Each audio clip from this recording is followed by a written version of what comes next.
ஒரு தவளையை பிடித்து தண்ணீரில் போட்டு கொதிக்க வையுங்கள். தண்ணீரின் வெப்பம் அதிகரிக்கும் போது தவளை தன் உடலை அந்த வெப்பநிலைக்கு ஏற்ப மாற்றிக்கொண்டே வரும். வெப்பம் ஏற ஏற தவளையும் அந்த வெப்பநிலைக்கு ஏற்ப தன் உடலை அந்த வெப்பத்துக்கு ஏற்ப மாற்றிக்கொள்ளும். தண்ணீர் கொதிநிலையை அடையும் போது வெப்பத்தை தாங்க முடியாமல் தவளை பாத்திரத்தில் இருந்து வெளியே குதிக்க முயற்சி செய்யும். ஆனால் எவ்வளவு முயற்சி செய்தாலும் தவளையால் வெளியேற முடியாது. ஏன் என்றால் வெப்பத்துக்கு ஏற்ப தன் உடலை மாற்றிக்கொண்டே வந்ததால் அது வலுவிழந்து போயிருக்கும்.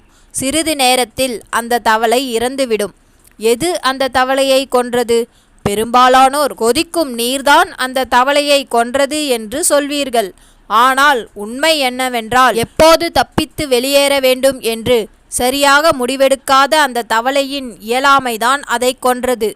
நாமும் அப்படித்தான் எல்லோரிடமும் சூழ்நிலைக்கு ஏற்ப அனுசரித்து போகிறோம். ஆனால் நாம் எப்போது அனுசரித்து போக வேண்டும், எப்போது எதிர்கொள்ள வேண்டும் என்பதை தெரிந்து வைத்திருக்க வேண்டும்.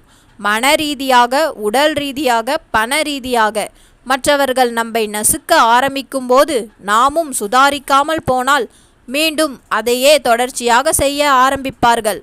உடலில் வலிமை இருக்கும்போதே அவர்களிடமிருந்து தப்பித்து விடுதல் நன்று.